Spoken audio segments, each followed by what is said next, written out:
And of course we have to mess with the filters while we wait for everyone to come. What about this one?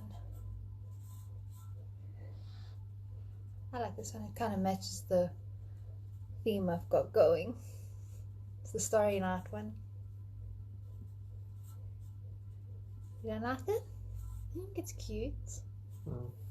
It's the only way you can tell them. Because I can see filters. Huh? Because I can see filters. You can see filters? I'm telling you which filter it is because you're not watching. But I am watching. Yeah, you're watching live. You're watching me do the live. Okay, so I think we are going to keep this one because I like it. And it's pretty and it's got stars. Okay, so hi everyone.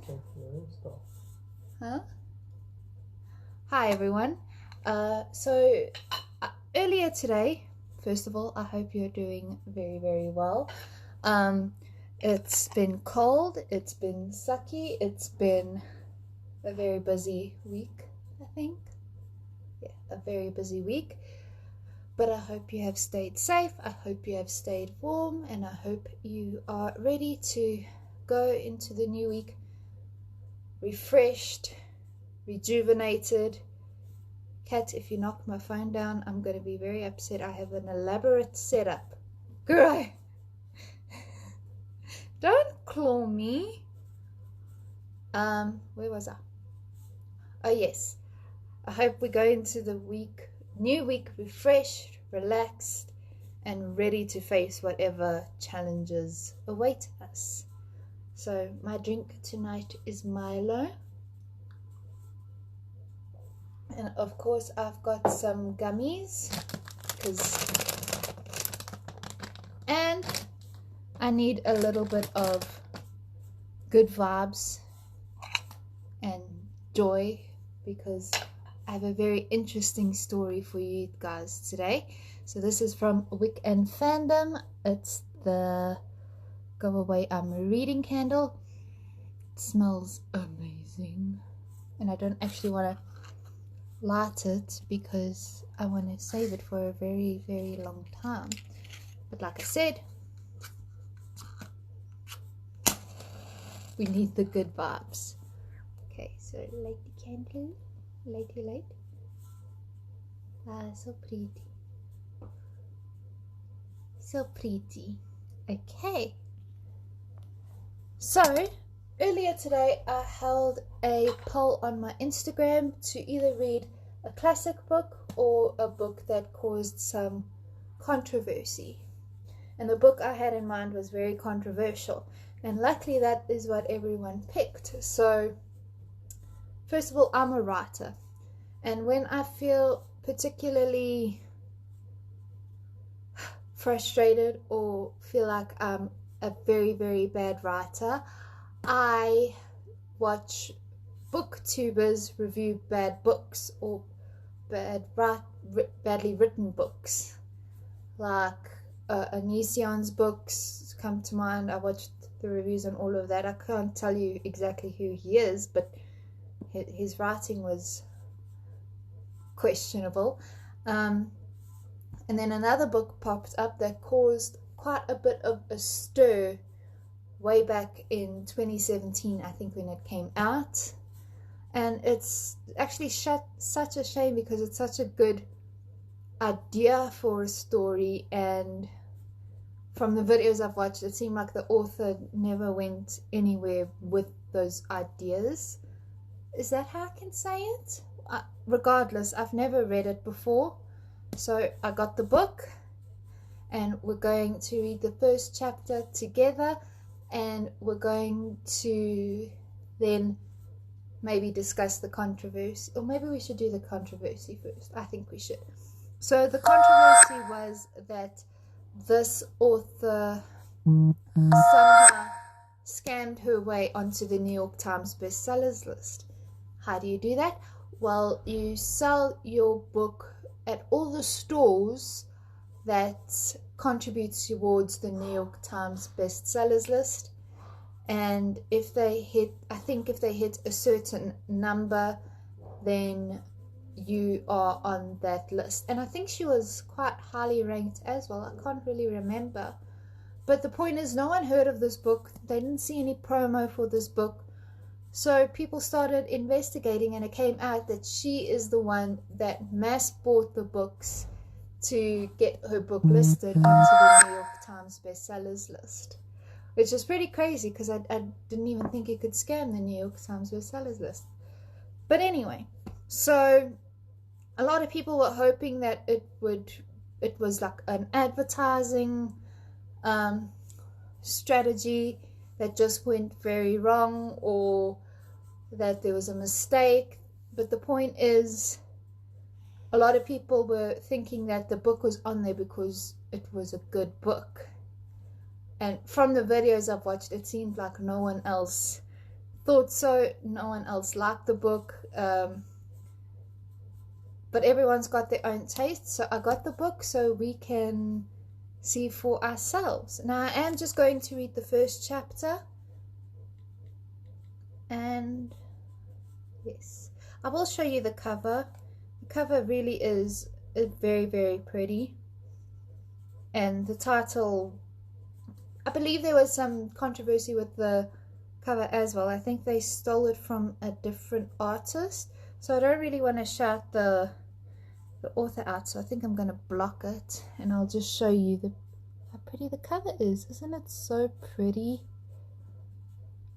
I mean, I know you're going to go and find it, because that's what I did. Because the video I watched, they were like, I don't want to talk about this author. And I was like, oh, I want to find out who she is.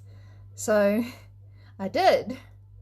And I watched lots of videos after that, and it helped me get out of a pretty bad writing slump. But anyway, we are warm, we are comfortable, and we are going to start the first chapter of Handbook for Mortals. And a lot of people have spoken about the first line, and I was like, it can't be that bad.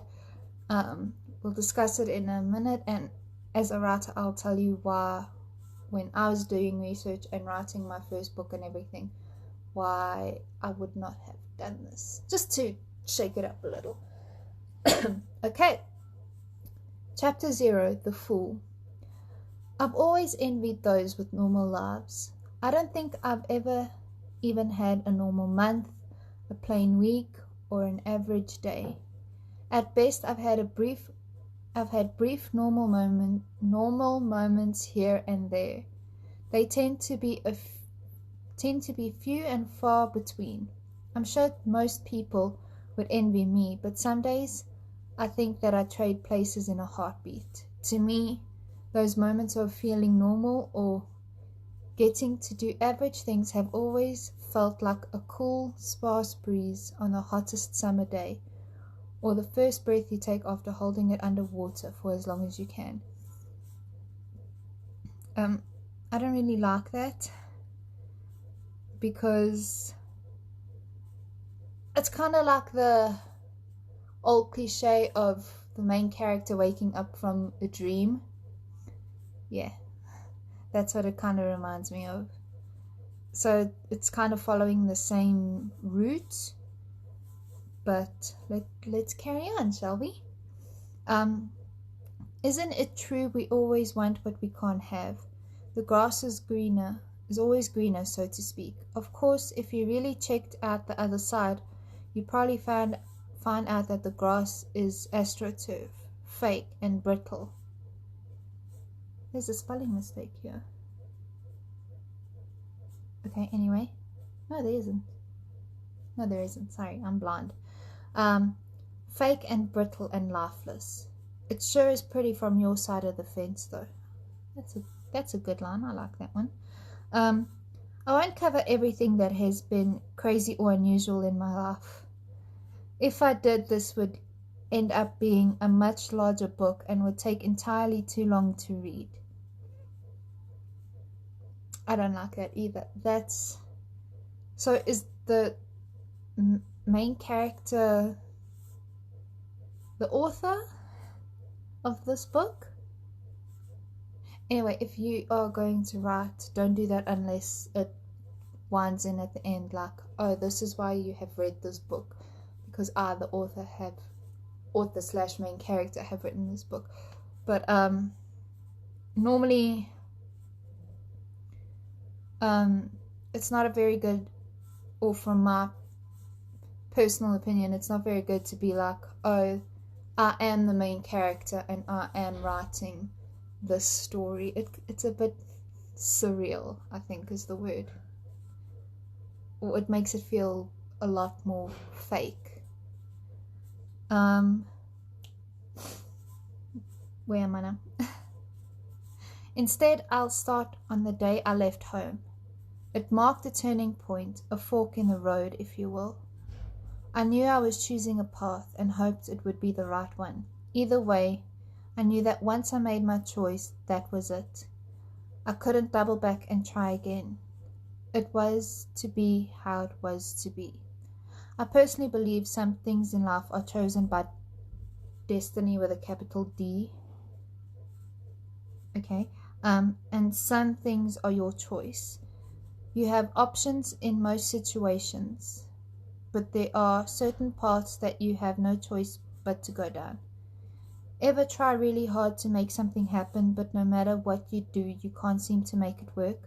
You fight and kick and scream, but you end up right where you are supposed to be, which might not be where you want to be. That's when destiny has grabbed you by the hand and said, hey, you're coming with me. Okay? My advice, don't fight it. Destiny will always win. I'm pretty sure destiny doesn't play fair either, but I don't think that even matters here. People say some memories will stick with you forever. They burn brightly in your mind, and each detail is as clear as the day it happened. Each color, each smell, the way things felt, the way you felt, it all pierces your mind each time you think about it. You can practically place yourself there at that moment, as if it were happening all over again. Close your eyes and breathe in deep, and all of a sudden you are back in that time and place. For me, I will never forget one particular July morning. Slightly repetitive, didn't she just say? Okay. For me, I will never forget one particular July morning. The grey clouds that hovered over the ancient trees lining the street. The wind that blew swiftly through my blonde hair. That's not a bad description. It also spun about the chunky pieces on the lower half of my long hair, which I had dyed to be a multitude of fun colors. Today they were pink, purple, blue, and a turquoise green, but I have a habit of changing the colors frequently. Me too. My perfectly cut bangs stayed mostly unaffected by the crisp... My perfectly cut bangs stayed mostly unaffected by the wind, except for a few squirrely pieces. The smell of rain was strong and crisp. It's a smell I love so much I wish I could bottle it up, even though it wasn't raining yet. And you couldn't even hear the thunder. You could see the lightning.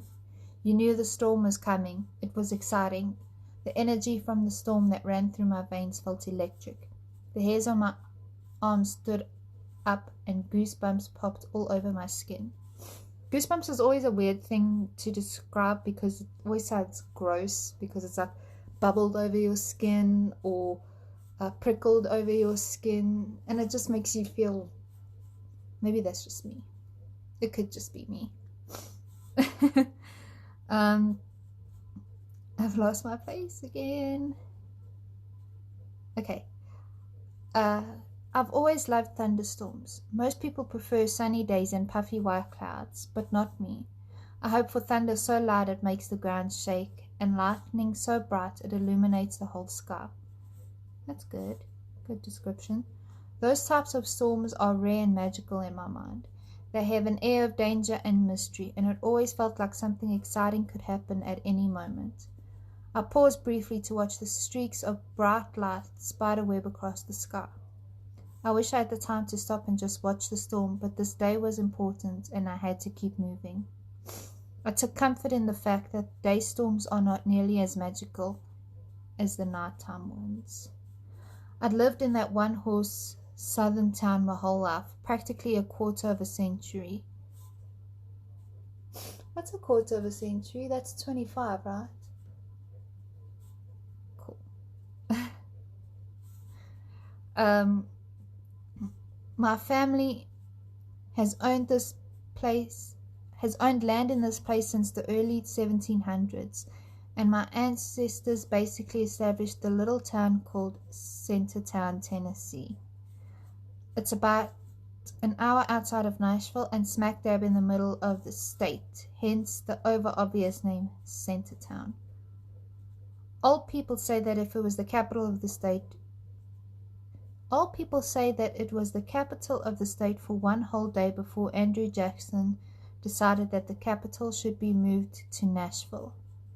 I guess it's true though. I've never really been able to confirm that, nor do I guess it really matters. It makes the people who live here tell that story really proud though. That's a very odd tidbit. There's a cat here. Mind your tail. Mind your tail. Okay. Here we go. Welcome to the story. Hi. Hi, welcome to the story. It's a lot of information to include in the first chapter that is maybe relevant to the story. Who knows? My mother is the area tarot card reader and spellcaster. People come from all over the state and sometimes further than that to see her when they are heartbroken mostly. In small towns like ours, a lot of people believe that folks like my mother come from the devil. It is the silliest thing I've ever heard. People that can see the future are in the Bible. All kinds of kings in the Bible talk to soothsayers, including the most revered king of all, King David. Even so, it's hard to convince people of anything otherwise. Those judgmental stuck-up snobs are the same people who sneak out to us to come see my mom when things in their life get bad. That might be the worst part, knowing they actually believe in it as well, but they are just afraid to admit it. It's very wordy. Again, that could just be me. Though if they really knew what we actually were, they'd probably end up reopening the old burning people at the stake idea. Something our family is quite familiar with. Why? Okay. Regardless, it's been hard for me because of it. Growing up, some kids weren't allowed to be friends with me and some wouldn't even talk to me. I've had boys like me and then told they aren't allowed to take me on a date. It's hard to be looked at not for who you are, but for what people think you are. So they think she's a witch.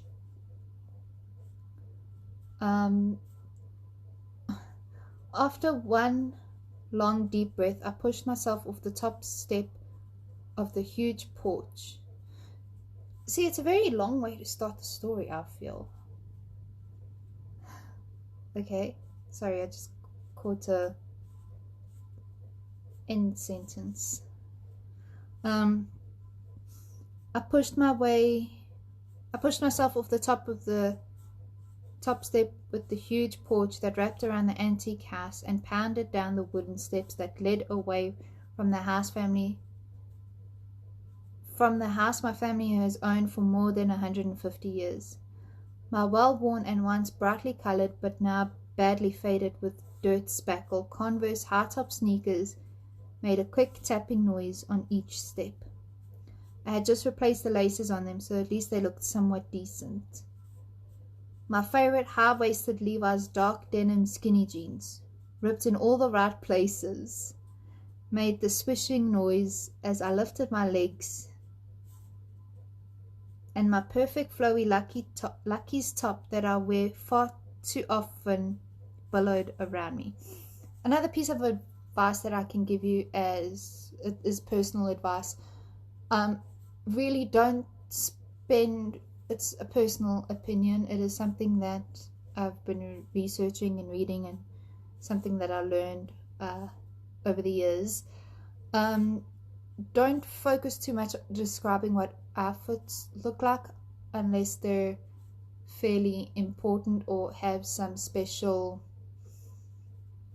place in the story. So for my book, for example, they mostly wear black army fatigues and whatever shoes or whatever the academy's casual wear is, but it all has the logo on, and that's basically how I describe it. It's black fatigues with the S&T Academy emblem on the chest. Simple, to the point. It holds a somewhat relevance in the story, but it takes away, describing what the character is wearing takes away from what the reader is trying to imagine. In their head, they've already painted a picture of how the character sounds, how the character looks, and I think if you add too much detail to the clothes that they wear, it takes you out of the story a little bit. So there's some writing advice. If you would like it, take it, leave it. Either way. I rarely think this, but I wish a photographer had taken my picture at that moment as the outfit and the background, and I may have produced a cool looking photo. I wish a photographer had taken my picture at that moment, and I may have. Okay, sure. The house is big, old, and 4 stories high, made of wood with large framed glass windows. Mostly the house is well kept. The white paint is slightly faded and cracking in a few places due to the hot and humid muggy weather in summer. It's still nice though, and the picket fence around the house lends to its antiquated southern look. Not quite as big or grand, but reminiscent of the O'Hara's estate in Gone with the Wind. But isn't it 4 stories? Is that not grand? Is 4 stories not grand? Or big?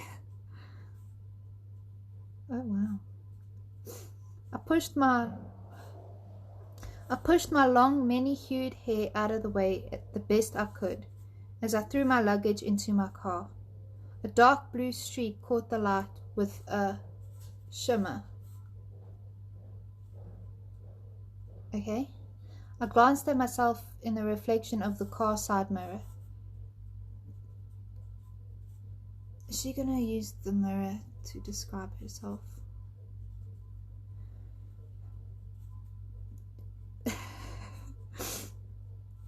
People tell me I'm pretty all the time, beautiful even. I'm not sure I see what they see. I think I'm more of a cute, average-looking girl. I'm slender, but I do not believe most would say skinny. Not hot girl skinny, at least. I have long legs that are toned, but I think my thighs are too large, and I do not... Oh, sorry, it's italicized. I do not have a thigh gap. My arms are kind of flabby, and while I do have an hourglass figure, I have always felt my butt is a little too big and my face is a bit too round. Again, personal preference and something I learned along the way of writing my stories. It's very cliche to have a character look in the mirror and describe themselves to the reader. It takes them out of the moment. It takes away the reader's imagination. So personally, I don't do that. If I have to describe a character, I kind of skip right. I don't want to say info dump, but I bring it up in the relevant scene. But generally, appearances don't matter too much. For me, what really makes a character stand out is their voice, how they act in the story, and because it means something in 𝚁𝚎𝚊𝚑 their eyes. But yeah, again, it's personal opinion. I think when I read about a character, I paint a very clear picture of them in my mind, and I don't really like the writer being like, oh, they look like this, and this. It's nice to add like little details. Like Caitlin, for example, she's got 3 freckles here, or 3 very distinct freckles, and she's got very long hair, but the rest is up for the reader to interpret how she looks, how she sounds, how she speaks and communicates. Whereas here the author's painting a very vivid picture, but I don't think that it's good. Again, it's all personal opinion. Okay. I can't get over my arms are kind of flabby. And the hot girl skinny and a thigh gap. Okay. Maybe people are just being nice. In a small town where everyone looks like they fell out of Mayberry, I think I look different. I don't know what a Mayberry is. Maybe that's an American thing. I think I look different. Maybe it's just the fact that I stood out was what they were seeing. I know how the neighbors describe me as sweet and kind, but rough around the edges. I've just always thought I was a determined free spirit and tough when only necessary. I turned around just in time to see my mother Della coming down the steps. Even when she was in a hurry, she never looked like she was rushing or running, but instead floating gingerly. Okay? I am my mother's daughter, an exact replica. Pictures of her when she was my age look like they are of me. I think that's a good way to describe how the mother looks. Short, to the point. I mean, obviously you can change the things.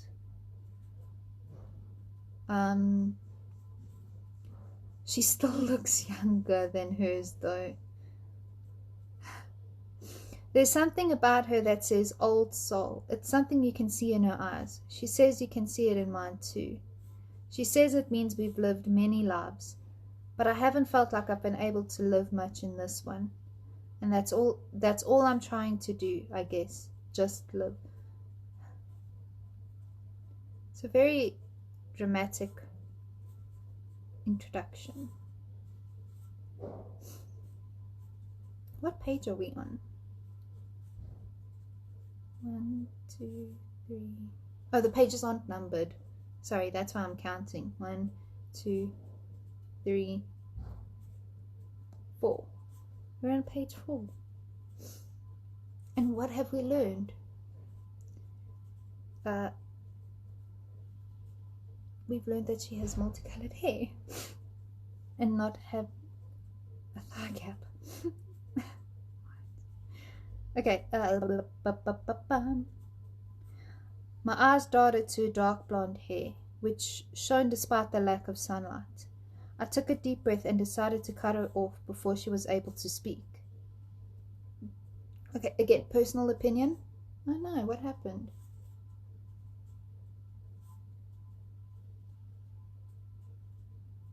Hello?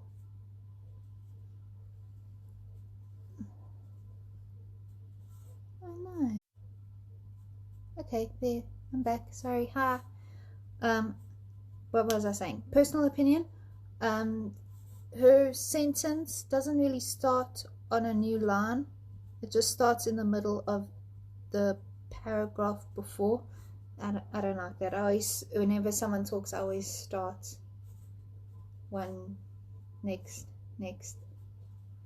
Okay? Anyway, doesn't matter. Mom, what would you like me to do? Did her mom say anything to her?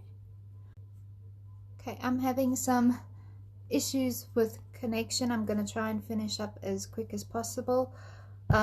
So I'm not sure where the video cut off, but when we last left our heroine, who we finally got a name for, she just yelled at her mom for no reason, even though her mom didn't say anything. Okay, cool. And I don't know what it, so I'll go from where the mom is, or from what she said. Mom, what would you like me to do? Stay here and read cards with you for the rest of my life? My exasperated question was sincere and sounded more like a plea than a question. Sheepishly, my mother replied, But Zaid, I thought you liked reading cards. I thought you liked this kind of life. I contemplated my answer for a moment before I responded. I shoved my last bag, my favorite 𝚁𝚎𝚊𝚅, and that's when I looked up. I don't know what that is. I think it might be an American thing. I'm really not sure. Duffel with its bold pattern into the car, struggling to make it fit. She was right. A big part of me loved the place and being there with her. It was comfortable. And as much as I wasn't completely accepted by everyone in the town, I still belonged. Okay? It was home. I also really loved helping people and guiding them through difficult hardships and to a new place in life where they could be happy. My mom and I had enlightened some people in town and taught them to understand that not everything we are brought up to believe in the world is true.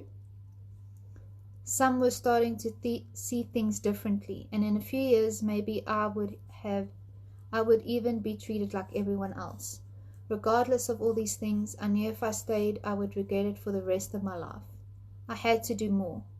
My mother's glare and the words caused me to drift for a moment into an almost daydream state of what-ifs about staying. While those thoughts circulated through my mind, my eyes caught the part of the concrete driveway that had been repaved when I was around 8 years old. I had written my name into the wet cement, mirror image backwards, due to my dyslexia. Is that a form of dyslexia? I'm slightly dyslexic. I swap my letters and words and speech around all the time.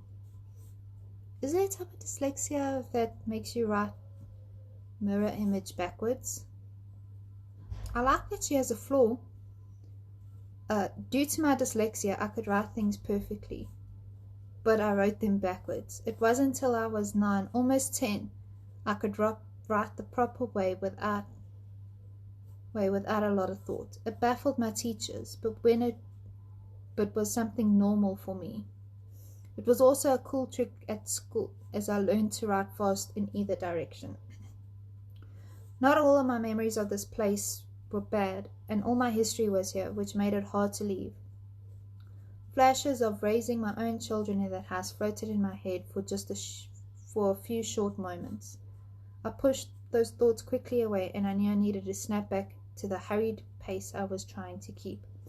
She's the most persuasive person I know on this planet, and possibly other planets, and I knew that if I stayed a minute longer I might not leave. I chewed hard on my lip. A nervous tic of mine that I did so often I had a permanent dent on my bottom lip. I looked at her and said, as matter of fact as I could, Sure, it was fine when I was 16 and wanted a job so I could buy a motorcycle, but it can't be my life. I need to go somewhere where people don't know what, where they don't whisper and stare like I have horns growing out of my head, where I can meet new people and just be a normal person for once. I stood in front of my mother and looked into her deep eyes. She looked back into mine. Okay. I don't think she had ever wanted normal. I think to her that was a dirty word. I probably insulted her for even mentioning it, and she probably loathed that I had said it was something I wanted. She had often quoted one of Dr. Seuss's famous sayings so many times I had lost count. Why try to fit in when you were born to stand out? I always retorted with, why would I want to stand out? People who stand out get things thrown at them. People who stand out get called names and shoved into lockers. If people who don't stand out are too cowardly to do any of the previously mentioned options, then they just walk awkwardly and whisper about you. The people who do stand out as you walk by. I waited to see if she would try and quote Dr. Seuss one more time. After a couple moments of waiting, she asked, "What do you see yourself doing instead?" It was technically a question, but the tone in her voice led me to believe she already knew the answer. For a moment I pondered whether I should tell her the truth, but I didn't spend a lot of energy with that thought. Long ago I learned that I couldn't lie to my mother. She knew the instant the words came out of my mouth that whatever I was saying wasn't true, and lying always made things worse. To this day, whenever I tell a lie, my mother will purse her lips and widen her eyes and glare directly at me. She will firmly ask for another answer without missing a beat. I'm a pretty good actress, but I'm not good at telling my mother a lie, no matter how mad I am at her.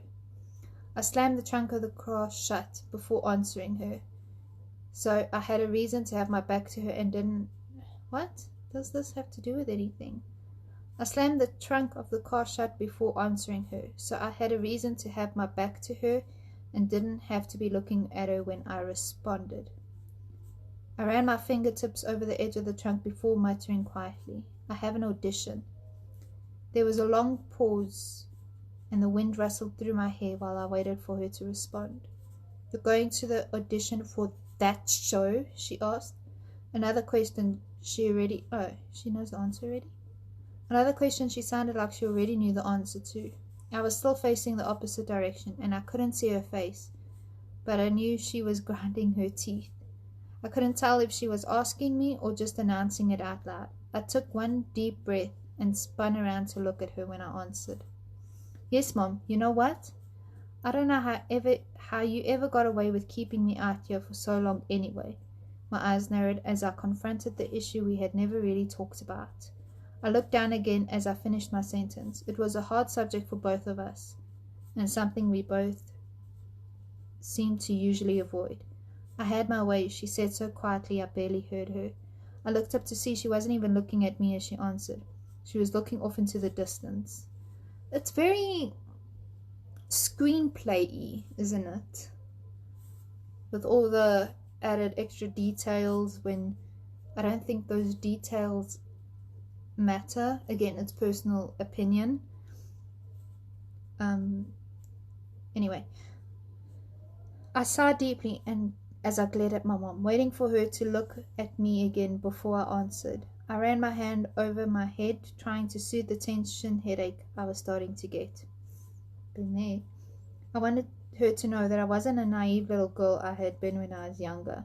When you're 5, your parents make decisions to protect you, except the problem sometimes is, as much as their hearts are in the right place, the decisions don't always protect you. How long is this chapter? Oh my word. Okay, we've got 2 pages left. Gambate. Sometimes they hurt you and mess you up and even make you angry at them and at the world. I think she noticed I hadn't said anything and she probably felt the icy glare from me. So finally she looked up. Wouldn't it be down? Allowing her eyes met mine. Okay. My words were slow and deliberate. I was about to call my mother out, something that rarely, if ever, happened. Actually, I know. "What do you think started this?" I said firmly. She started, but her voice trailed off. My mother, the woman who always had an answer for anything, didn't know what to say to me. I wanted an explanation. I rubbed my hands together nervously. She said nothing. I edged myself closer and directed my words so closely that she could feel my breath on her face. I wanted to be harsh this time. "For the record, I can't believe you would stoop to anything so low. I was looking out for you. I didn't want you to ever to go through." My anger erupted. If she hadn't been my mother, I would probably have punched her. Okay. I couldn't believe she was pulling such nonsense again. It was an age-old excuse. "I wanted to protect you from making the mistakes I made." I started to grind my teeth. If I had been a cartoon, smoke would have come out of my ears. I began to wave my hands in exasperation, a habit I'd gotten from her. This is all I could see. Maybe they're Italian. They talk like this. Okay. Stop, I shouted in anger. I don't want to hear it. I'm not you, okay? I inhaled deeply and tried to relax. I have my own life, and I think you were really selfish for what you did. She winced, wounded. The truth hurts, or so she'd always told me. I walked around the car and opened the driver's side door. I gotta go. I'm too upset to continue this conversation. I couldn't deal with it anymore. If I let my wall down, I could just stay forever. I couldn't do that. We both stood staring at each other. Part of me wanted to push my mom out of the way, jump in the car. But I couldn't be that mean to her. It felt like we stood there for hours. Finally, she just said, please. It was all she could say. Her voice cracked and pain showed on her face. The next word that came out of my mouth didn't sound like me at all. But before I knew what happened, I'd snapped back at her. Please what? Haven't you ruined enough of my life? I immediately wanted to take it back. I didn't mean it. Why had I said that? I looked down, ashamed of myself. I heard my mother's voice crack again. Is that how you really feel? She asked. She was on the verge of crying. My mother never cried. The anger in me was gone. My face softened and I smiled weakly. I grabbed her hands and stared at the bold veins that ran. I like that description. That's good. And stared at the bold veins that ran through them.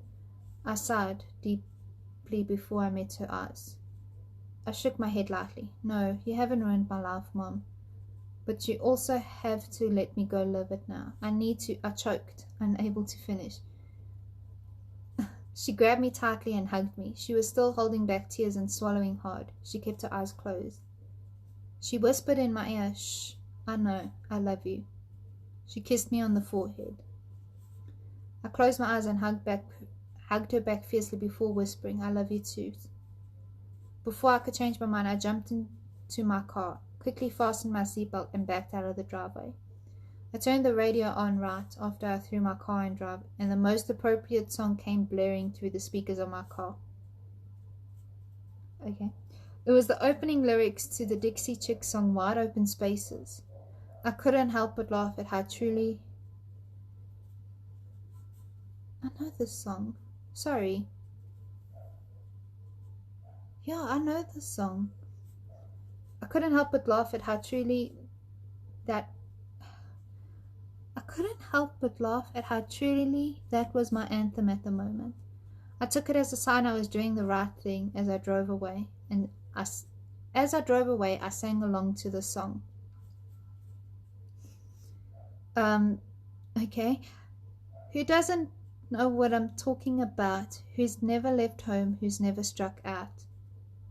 To find a dream and live a life of their own, a place in the clouds, a foundation of stone. Many proceed and many will follow. A young girl's dream no longer hollow.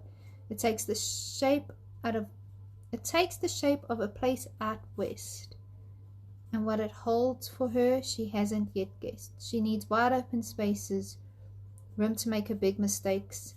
She needs new faces. She knows the high stakes. No truer words, there's more after this. No truer words could ever be spoken as I headed for my own wide open spaces out west. Even the high stakes reference was perfect, considering I was headed towards Las Vegas. I had no road ahead of me, and an even longer road when I got there. But it was what I needed to do without any doubt.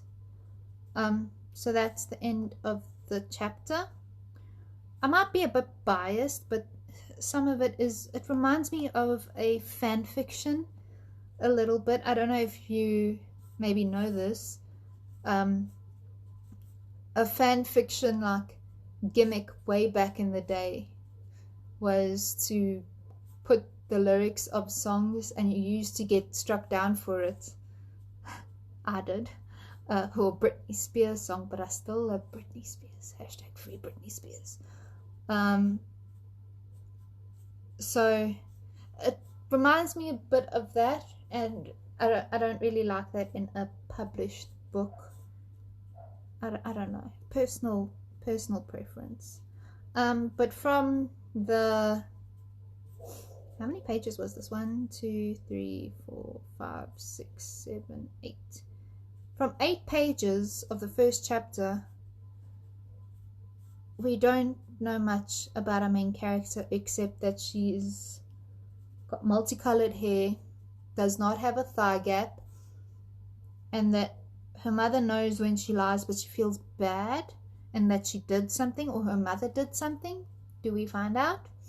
I don't know. Am I going to carry on reading this? I don't know. I really don't know. I'm a bit biased, I think, because I've watched so many reviews of people talking about this book. By the way, it's got a foreword of like 3 pages, and I've never seen that in a book before. So that's very interesting. But it's got a nice dedication. This is dedicated to the granddaughters of the witches you could not burn, and for all those who believe in magic. So it's interesting. I don't know if I'm gonna carry on reading it. I'll see.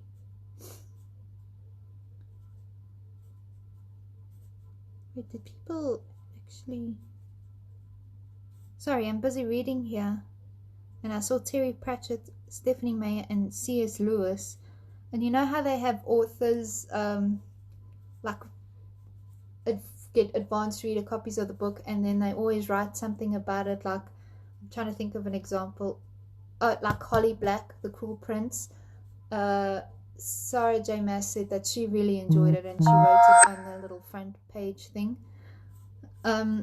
So I thought this was the same kind of thing, except I saw C.S. Lewis and I was like, isn't he dead? So that's pretty interesting. I don't know if I'm going to carry on reading this, and it's pretty late now, and I have to work tomorrow.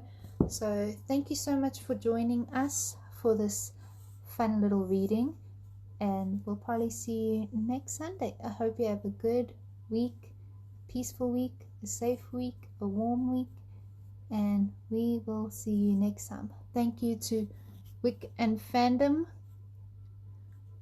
Go Away, I'm Reading, Beautiful Candle, Pear and Caramel. It smells amazing. I'm gonna go eat it now. No, wait. Thank you to Wick and Fandom for unofficially scenting / sponsoring this video. You didn't sponsor it, that's okay. I still love you. Thanks, and I'll see you next time. Bye.